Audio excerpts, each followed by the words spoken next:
എല്ലാവർക്കും നമ്മുടെ ഒരു പുതുപുത്തൻ വീഡിയോയിലോട്ട് സ്വാഗതം. അപ്പോൾ ഇന്നത്തെ നമ്മുടെ റെസിപ്പി എന്ന് പറയുന്നത് നമുക്ക് നേന്ത്രപ്പഴവും അവലും വെച്ചിട്ട് ചെയ്തെടുക്കാൻ പറ്റിയ ഒരു സിമ്പിളായിട്ടുള്ള സ്നാക്കാണ് കേട്ടോ. നമുക്ക് വൈകുന്നേരങ്ങളിൽ ചായയുടെ കൂടെയൊക്കെ ഒരു 5-10 മിനിറ്റ് കൊണ്ട് റെഡിയാക്കി എടുക്കാൻ പറ്റിയ ഒരു അടിപൊളി സ്നാക്ക് തന്നെയാണ്. അപ്പോൾ എല്ലാവരും ഒന്ന് കണ്ടു നോക്കിയിട്ട് ട്രൈ ചെയ്യാൻ നോക്കുന്ന സമയത്ത് ഫീഡ്ബാക്ക് അറിയിക്കുക. പിന്നെ കണ്ടുകൊണ്ടിരിക്കുന്ന സമയത്ത് ഈ ഒരു സ്നാക്ക് ഇഷ്ടപ്പെട്ടിട്ടവർ വേഗം തന്നെ വീഡിയോ ഒന്ന് ലൈക്കും കൂടി ചെയ്തേക്കണേ. പുതുതായിട്ട് നമ്മുടെ ചാനൽ ആരെങ്കിലും കാണിക്കുകയാണെന്നുണ്ടെങ്കിൽ താഴെ കാണുന്ന റെഡ് കളറിലെ സബ്സ്ക്രൈബ് ബട്ടണും കൂടി ഒന്ന് പ്രസ് ചെയ്തിട്ട് സപ്പോർട്ട് ചെയ്യണേ. അപ്പോൾ നമുക്ക് വേഗം തന്നെ ഈ ഒരു സിമ്പിളായിട്ടുള്ള സ്നാക്ക് എങ്ങനെ തയ്യാറാക്കുന്നതെന്ന് ഒന്ന് കണ്ടു നോക്കാം. അപ്പോൾ ഈ ഒരു സ്നാക്ക് റെഡിയാക്കി എടുക്കാൻ വേണ്ടിയിട്ട് നമുക്ക് ആദ്യം തന്നെ ഇതിനാവശ്യമായിട്ടുള്ള ശർക്കര പാനി ഒന്ന് റെഡിയാക്കിയിട്ട് എടുക്കാം കേട്ടോ. അപ്പോൾ അതിനായിട്ട് ഇതുപോലുള്ള ഒരു പാനിലോട്ട് ഒരു 2 ക്യൂബോളം വരുന്ന ശർക്കര ഞാൻ ഇട്ട് കൊടുത്തിട്ടുണ്ട്. അതിൻ്റെ കൂടെ തന്നെ ഒരു 1/4 കപ്പോളം വരുന്ന വെള്ളവും കൂടി ഒഴിച്ചു കൊടുക്കാം കേട്ടോ. ഇനി നമുക്കിത് നന്നായിട്ടൊന്ന് തിളപ്പിച്ചെടുക്കാം. ആ ഒരു ശർക്കരയൊക്കെ നന്നായിട്ട് ഉരുകി ഇതുപോലെ അങ്ങോട്ട് മാറി വരട്ടെ. അപ്പോൾ ഇതേ നമ്മുടെ ശർക്കര പാനി ഇവിടെ റെഡി ആയിട്ടുണ്ട് കേട്ടോ. ഇനി ഇത് എന്തെങ്കിലും അഴുക്കും കാര്യങ്ങളൊക്കെ ഉള്ള ശർക്കരയാണെന്നുണ്ടെങ്കിൽ നന്നായിട്ട് അരിപ്പയിൽ കൂടി ഒന്ന് അരിച്ചെടുത്തിട്ട് നമുക്കിതങ്ങോട്ട് മാറ്റി വെച്ചേക്കാം. ഇനി നമുക്ക് ഈ ഒരു സ്നാക്കിന് ആവശ്യമായിട്ടുള്ള ഫില്ലിങ്സ് ഒന്ന് റെഡിയാക്കി എടുക്കാം കേട്ടോ. അപ്പോൾ അതിനായിട്ട് ഇത് ഒരു ടീസ്പൂൺ അളവിൽ നെയ്യൊന്ന് ചൂടാകുന്ന സമയത്ത് ഇതിലോട്ട് ഒരു 3 നേന്ത്രപ്പഴം, അതായത് മീഡിയം സൈസുള്ള ഒരു 3 നേന്ത്രപ്പഴം ചെറുതായിട്ട് കട്ട് ചെയ്തിട്ട് നമുക്ക് ഈ ഒരു ചൂടായ നെയ്യിലോട്ടങ്ങ് ചേർത്ത് കൊടുത്തേക്കാം.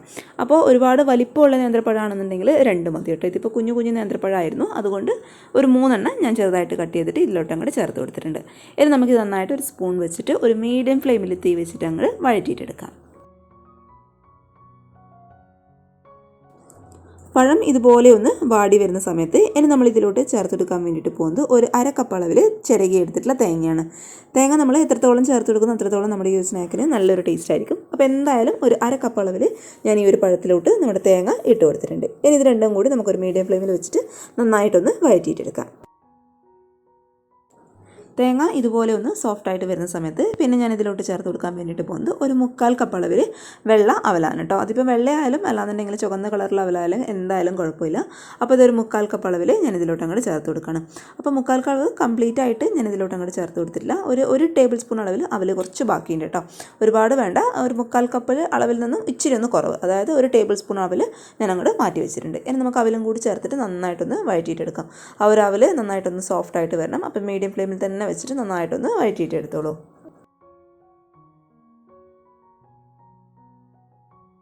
അവൽ ഇതുപോലെ ഒന്ന് വാടി വരുന്ന സമയത്ത് ഇതിലോട്ട് നല്ലൊരു ഫ്ലേവറിന് വേണ്ടിയിട്ട് ഒരു ഏലക്കായുടെ കുരുവാണ് കേട്ടോ ഞാൻ ഇട്ട് കൊടുക്കുന്നത്. ഇനി നിങ്ങളുടെ കയ്യിൽ ഏലക്ക പൊടിച്ചതുണ്ടെന്നുണ്ടെങ്കിൽ ഒരു 1/4 ടീസ്പൂൺ അളവിൽ ഇട്ട് കൊടുത്തോളൂ. ഇനി നമ്മുടെ അവൽ നന്നായിട്ട് സോഫ്റ്റായിട്ട് വരാൻ വേണ്ടിയിട്ട് ഒരു 4 ടീസ്പൂൺ അളവിൽ സാധാരണ വെള്ളം നമുക്കിതിലോട്ട് അങ്ങോട്ട് ചേർത്ത് കൊടുത്തേക്കാം. അവൽ ഒന്ന് സോഫ്റ്റായിട്ട് വരാൻ വേണ്ടിയിട്ട് മാത്രം കേട്ടോ, ഒരുപാട് വെള്ളം ഒഴിച്ചു കൊടുക്കണ്ട. അപ്പോൾ ഈ ഒരു ഫില്ലിങ്സിൻ്റെ ആ ഒരു ടേസ്റ്റ് ആകെ മൊത്തം അങ്ങോട്ട് മാറും. അതുകൊണ്ട് ഒരു 4 ടീസ്പൂൺ അളവിൽ വെള്ളം ഒഴിച്ചു കൊടുത്തിട്ട് നമുക്ക് നന്നായിട്ടൊന്ന് ഇതുപോലെ ഒന്ന് വഴറ്റിയിട്ടെടുക്കാം. ഈ ഒരു സമയത്തേക്ക് നമ്മൾ വെള്ളം ഒഴിച്ചു ക്കുമ്പോഴേക്കും നമ്മുടെ ഈ ഒരു അവൽ നന്നായിട്ട് അങ്ങോട്ട് സോഫ്റ്റായിട്ട് മാറിക്കോളും. ഇനി നമ്മുടെ ഈ ഒരു തവി വെച്ചിട്ട് തന്നെ നമ്മുടെ പഴമൊക്കെ നന്നായിട്ട് ഇതുപോലെ അങ്ങോട്ട് ഉടച്ചു കൊടുക്കുക. നമ്മൾ വെള്ളം ഒഴിച്ചു കൊടുക്കുന്നത് ഇതിനൊക്കെ വേണ്ടിയിട്ടാണ് കേട്ടോ. നമ്മുടെ പഴമൊക്കെ കറക്റ്റായിട്ട് നമുക്ക് ഉടച്ചെടുക്കാൻ വേണ്ടിയിട്ട് പറ്റും. അതേപോലെ നമ്മൾ ചേർത്ത് കൊടുത്തിട്ടുള്ള അവലൊക്കെ നന്നായിട്ട് സോഫ്റ്റായിട്ട് വരാനും പറ്റും. അപ്പോൾ ഇത് നന്നായിട്ട് ഇതുപോലെ ഒരു തവി വെച്ചിട്ട് ഈ ഒരു രീതിയിൽ പഴം ഇതുപോലെ അങ്ങോട്ട് ഉടച്ചിട്ടെടുക്കുക. പഴം ഈ ഒരു രീതിയിൽ നന്നായിട്ട് ഉടച്ചെന്ന് കഴിഞ്ഞാൽ പിന്നെ നമ്മൾ ഇതിലോട്ട് ചേർത്ത് കൊടുക്കാൻ വേണ്ടിയിട്ട് പോകുന്നത് നമ്മൾ നേരത്തെ അരിച്ച് മാറ്റി വെച്ചിട്ടുള്ള ഇളം ചൂടുള്ള ശർക്കര പാനിയാണ് കേട്ടോ. അതിപ്പോൾ ചൂടുണ്ടെങ്കിലും ചൂടില്ലെങ്കിലും കുഴപ്പമൊന്നുമില്ല. ഞാനിപ്പോൾ ഇതിപ്പോൾ തയ്യാറാക്കിയത് കൊണ്ട് ഈ ഒരു ഇളം ചൂടുണ്ട് കേട്ടോ ഈ ഒരു ശർക്കര പാനിക്ക്. അപ്പോൾ ആ ഒരു ശർക്കര പാനിയും കൂടി നമുക്ക് ഈ ഒരു പഴത്തിൻ്റെയും അവലിൻ്റെയും ആ ഒരു മിക്സിലോട്ട് അങ്ങോട്ട് ഒഴിച്ചു കൊടുത്തേക്കാം. ഇനി ഇത് നന്നായിട്ടൊന്ന് മിക്സ് ചെയ്തിട്ട് എടുക്കാം. ആ ഒരു നമ്മൾ ഒഴിച്ചു കൊടുത്തുള്ള ശർക്കര പാനിയൊക്കെ കറക്റ്റായിട്ട് പിടിച്ച് നമ്മുടെ പഴം നന്നായിട്ടൊന്ന് ഉറച്ച് വരണം. അപ്പോൾ ആ ഒരു രീതിയിൽ എത്തുന്നവരെ നന്നായിട്ട് ഇതുപോലെ ഒന്ന് വഴറ്റി കൊടുക്കാം കേട്ടോ. ഈ ഒരു രീതിയിൽ ശർക്കര പാനിയൊക്കെ നന്നായിട്ട് വറ്റി ഡ്രൈ ആയിട്ട് വരുന്ന സമയത്ത് നമുക്ക് പതുക്കെ സ്റ്റൗ അങ്ങ് ഓഫ് ചെയ്ത് ഈ ഒരു ഫില്ലിങ്സ് നന്നായിട്ട് ചൂടാറാൻ വേണ്ടിയിട്ട് അങ്ങ് മാറ്റി വെച്ചേക്കാം. ഇനി നമുക്ക് ഈ ഒരു സ്നാക്കിൻ്റെ കോട്ടിങ്ങിന് ആവശ്യമായിട്ടുള്ള മാവ് ഒന്ന് റെഡിയാക്കി എടുക്കാം കേട്ടോ. അപ്പോൾ അതിനായിട്ട് ഒരു 1/2 കപ്പോളം വരുന്ന മൈദ ഇതുപോലുള്ളൊരു പാത്രത്തിലോട്ട് അങ്ങ് ഇട്ട് കൊടുക്കാം. അപ്പോൾ മൈദയ്ക്ക് പകരമായിട്ട് നിങ്ങൾക്ക് വേണമെന്നുണ്ടെങ്കിൽ ഗോതമ്പ് പൊടിയായാലും കുഴപ്പമൊന്നുമില്ല കേട്ടോ. ഇനി നമുക്ക് ഈ ഒരു പൊടിക്ക് ആവശ്യമായിട്ടുള്ള ഒരു നുള്ളുപ്പും കൂടി നമുക്ക് ഈ ഒരു സമയത്ത് ഈ ഒരു മൈദയിലോട്ട് അങ്ങോട്ട് ഇട്ട് കൊടുത്തേക്കാം. ഇനി ഇത് രണ്ടും കൂടി നന്നായിട്ടൊന്ന് മിക്സ് ചെയ്തിട്ടെടുക്കാം കേട്ടോ. ആ ഒരു ഉപ്പ് നമ്മുടെ മൈദയുടെ എല്ലാ ഭാഗത്തും ഒരുപോലെ അങ്ങോട്ട് എത്തിക്കോട്ടെ. ഇനി ഈ ഒരു മാവിലോട്ട് കുറച്ചായിട്ട് സാധാരണ വെള്ളം ഒഴിച്ചിട്ട് നമുക്കൊന്ന് മിക്സ് ചെയ്തിട്ട് എടുക്കാം കേട്ടോ. അപ്പോൾ വെള്ളം ഒഴിച്ചു കൊടുക്കുന്ന സമയത്ത് പ്രത്യേകം ഒരു കാര്യം ശ്രദ്ധിക്കുക, എല്ലാം കൂടി അങ്ങോട്ട് ഒരുമിച്ച് ഒഴിച്ചു കൊടുക്കാതെ കുറച്ചായിട്ട് ഒഴിച്ചു കൊടുത്തിട്ട് നന്നായിട്ടൊന്ന് മിക്സ് ചെയ്തിട്ട് എടുക്കുക കേട്ടോ. ഇത് അത്യാവശ്യം ഒരു ലൂസ് ബാറ്റർ ആയിട്ടാണ് നമുക്ക് വേണ്ടത്. എന്ന് വെച്ചിട്ട് ഒരുപാട് അങ്ങോട്ട് ലൂസായി പോകാൻ പാടില്ല, അതേസമയം ഒരുപാട് അങ്ങോട്ട് കട്ടിയിലിരിക്കാനും പാടില്ല.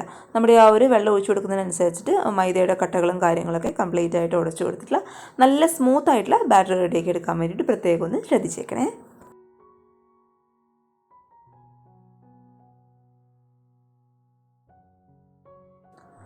അപ്പോൾ ഇത് നമ്മുടെ ഈ ഒരു സ്നാക്കിനുള്ള ബാറ്റർ ഇവിടെ റെഡി ആയിട്ടുണ്ട് കേട്ടോ. അപ്പോൾ മാവിൻ്റെ കറക്റ്റ് പരുവെന്ന് പറയുന്നത് ഇത് ഈ ഒരു രീതിയിലായിരിക്കണം. ഒരുപാട് അങ്ങോട്ട് ലൂസല്ല, അതേസമയം ഒരുപാട് ടൈറ്റിലിരിക്കാനും പാടില്ല. കറക്റ്റ് ഇത് ഈ ഒരു പരുവം കേട്ടോ. ഇത് ഈ ഒരു പരുവത്തിൽ ആക്കിയെടുക്കുക. ആവശ്യത്തിന് വെള്ളം ഒഴിച്ചു കൊടുക്കുക, കട്ടകളൊക്കെ കംപ്ലീറ്റ് ആയിട്ടൊന്ന് ഉടച്ചു കൊടുക്കുക. അപ്പോൾ ഇത്രയേ ഉള്ളൂ, നമ്മുടെ ഈ ഒരു സ്നാക്കിനുള്ള ബാറ്റർ ഇവിടെ റെഡി ആയി കഴിഞ്ഞു. അപ്പോൾ ഇത് ആ ഒരു സമയമാകുമ്പോഴേക്കും നമ്മൾ നേരത്തെ റെഡിയാക്കി വെച്ചിട്ടില്ല നമ്മുടെ ആ ഒരു ഫില്ലിങ്സിൻ്റെ ചൂടൊക്കെ കംപ്ലീറ്റ് ആയിട്ട് മാറിയിട്ടുണ്ട് കേട്ടോ. ഇനി കയ്യിൽ കുറച്ച് ഓയിലോ അല്ലാന്നുണ്ടെങ്കിൽ വെളിച്ചെണ്ണ തടവി കൊടുത്ത് നമുക്ക് ഈ ഒരു ഫില്ലിങ്സിൽ നിന്നും കുറച്ചായിട്ട് ഫില്ലിങ്സ് എടുത്ത് നമ്മുടെ കൈയുടെ അടിയിൽ വെച്ചിട്ട് നന്നായിട്ടൊന്ന് ഉരുട്ടിയിട്ടെടുക്കാം. അപ്പോൾ ഉരുട്ടിയെടുക്കുന്ന സമയത്ത് പ്രത്യേകം ഒരു കാര്യം ശ്രദ്ധിക്കുക, ഒരുപാട് വലിപ്പമുള്ള ഉരുളകളാക്കി എടുക്കേണ്ട. ഇച്ചിരി കുറച്ച് ഫില്ലിങ്സ് എടുത്തിട്ട് ചെറിയ ഉരുളകളാക്കിയിട്ട് നമുക്ക് ഓരോന്നായിട്ട് അങ്ങോട്ട് ഉരുട്ടിയിട്ടെടുക്കാം. പിന്നെ ഉരുട്ടിയെടുക്കുന്ന സമയത്ത് കയ്യിലോട്ട് പിടിക്കുന്നു അങ്ങനെ ഒരു ഫീലിങ്സ് ഉണ്ടെന്നുണ്ടെങ്കിൽ, അങ്ങനെ ഒരു ഫീൽ ഉണ്ടെന്നുണ്ടെങ്കിൽ കയ്യിൽ കുറച്ച് ഓയിലോ വെളിച്ചെണ്ണ തടവി കൊടുത്തിട്ട് നല്ല സ്മൂത്തായിട്ട് 2 കൈ ഉപയോഗിച്ചിട്ട് ഈ ഒരു പരുവത്തിലൊന്ന് ഉരുട്ടിയിട്ടെടുക്കാം കേട്ടോ. അപ്പോൾ നമുക്ക് എല്ലാ മാവും എല്ലാ ഫില്ലിങ്സും ഈ ഒരു രീതിയിൽ ഇതുപോലെ അങ്ങോട്ട് ഈ ഒരു ഷേപ്പിൽ ഈ ഒരു വലുപ്പത്തിലൊക്കെ അങ്ങ് ഉരുട്ടിയിട്ടെടുത്തേക്കാം.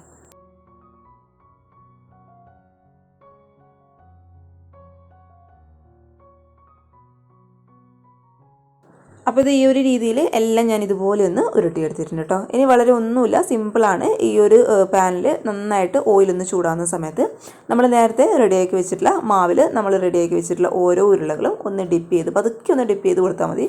ആ ഒരു മാവിൽ ഒന്ന് കോട്ടാവുന്ന രീതിയിൽ മാത്രം കേട്ടോ. എന്നിട്ട് നമുക്ക് ഈ ഒരു ചൂടുള്ള എണ്ണയിലോട്ട് അങ്ങോട്ട് ഇട്ട് കൊടുത്തേക്കാം. അപ്പോൾ എണ്ണയിലോട്ട് ഇട്ടിട്ട് ഫ്രൈ ചെയ്യുന്ന ആ ഒരു സമയത്ത് തീ എന്ന് പറയുന്നത് ഒരു മീഡിയം ഫ്ലെയിമിൽ വെച്ചോളൂ കേട്ടോ. എന്നിട്ട് 2 സൈഡ് നന്നായിട്ടൊന്ന് മൊരിയിച്ചിട്ടെടുക്കാം.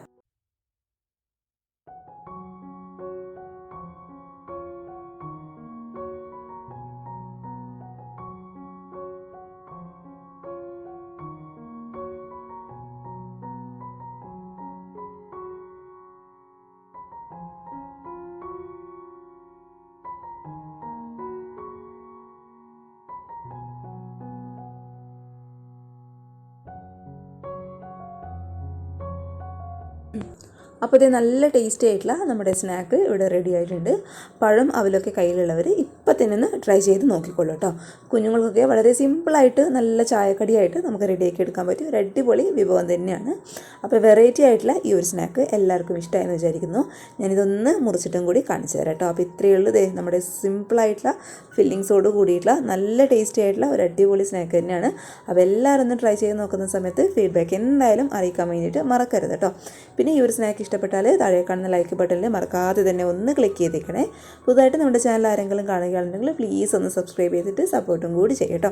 അപ്പോൾ നാളെ ഇതിനേക്കാൾ നല്ലൊരു വീഡിയോ ആയിട്ട് കാണുന്നവരെ താങ്ക് യു ഫോർ വാച്ചിങ് സിംനാസ് ഫുട്ബോൾ. ബൈ.